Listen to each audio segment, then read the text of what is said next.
आप सभी को रक्षाबंधन पर्व की हार्दिक शुभकामनाएं। मैं डॉक्टर मनीषा शर्मा आप सबका हृदय से स्वागत करती हूँ। आज के इस वीडियो में मैं आपको रक्षाबंधन से संबंधित कुछ पौराणिक कथाएं सुनाऊंगी। चलिए अपने इष्ट देव को प्रणाम करते हुए आज की कथा का शुभारंभ करते हैं। रक्षाबंधन के त्योहार को भाई बहन के प्रेम का प्रतीक माना जाता है। ऐसा माना जाता है कि इस दिन बहन अपने भाई को रक्षा का सूत्र बांधती है और भाई उसकी रक्षा का वचन लेता है। राखी के पर्व के लिए कुछ पौराणिक कथाएं भी प्रचलित हैं, जिनमें इस बात का जिक्र है कि कैसे माता लक्ष्मी ने राजा बलि को रक्षा सूत्र बांधकर भगवान विष्णु को उनसे मांगा था। मान्यता है कि तभी से ये पर्व हमारे बीच प्रसिद्ध हो गया। इस पर्व से जुड़े कई ऐसे रोचक तथ्य हैं जो इसे खास बनाते हैं और भाई बहन के बीच प्रेम का प्रतीक बनाते हैं। राजा बलि से जुड़ी रक्षाबंधन की कथा। पौराणिक कथाओं के अनुसार प्राचीन काल में जब राजा बलि अश्वमेध यज्ञ करा रहे थे, उस समय भगवान विष्णु ने राजा बलि को छलने के लिए वामन अवतार लिया और राजा बलि से 3 पग धरती दान में मांगी। उस समय राजा बलि ने सोचा कि ये ब्राह्मण 3 पग में भला कितनी जमीन नापेगा। उन्होंने ये प्रस्ताव स्वीकार कर लिया। देखते ही देखते वामन रूप धारण किए हुए विष्णु जी का आकार बढ़ने लगा और उन्होंने 2 पग में ही सब नाप लिया। उस समय तीसरे पग में राजा बलि ने स्वयं को ही सौंप दिया और विष्णु जी ने राजा बलि को पाताल लोक दे दिया। उस समय बलि ने भगवान विष्णु से एक वचन मांगा कि वो जब भी देखें तो सिर्फ विष्णु जी को ही देखें, और विष्णु जी ने तथास्तु कहकर वचन को पूर्ण कर दिया। अपने वचन के अनुसार भगवान ने तथास्तु कह दिया और पाताल लोक में रहने लगे। इस पर माता लक्ष्मी जी को अपने स्वामी विष्णु जी की चिंता होने लगी। उसी समय लक्ष्मी जी को देवऋषि नारद ने एक सुझाव दिया, जिसमें उन्होंने कहा कि वो बलि को अपना भाई बना लें और अपने स्वामी को वापस ले आएं। उसके बाद माता लक्ष्मी स्त्री का वेश धारण करके रोती हुई पाताल लोक में पहुंची। इस पर राजा बलि ने उनके रोने का कारण पूछा।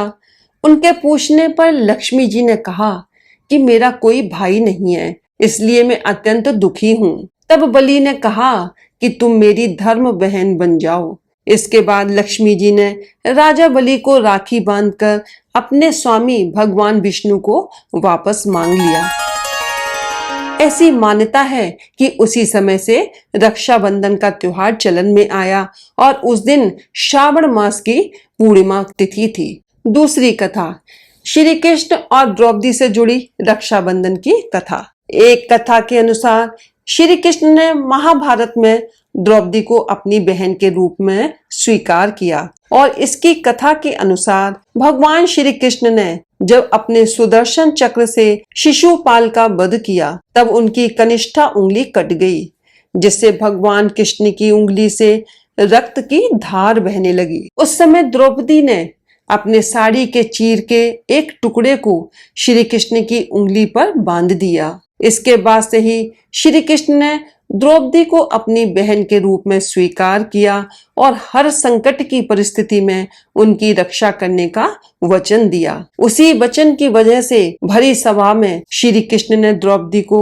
दुर्योधन के द्वारा चीरहरण होने से बचाया था।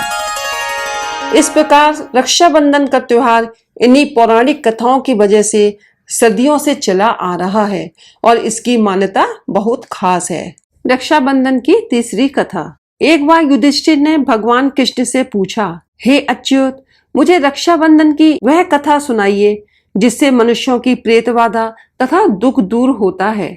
भगवान कृष्ण ने कहा, हे पांडव श्रेष्ठ, एक बार दैत्यों तथा सुरों में युद्ध छिड़ गया और यह युद्ध लगातार 12 वर्षों तक चलता रहा।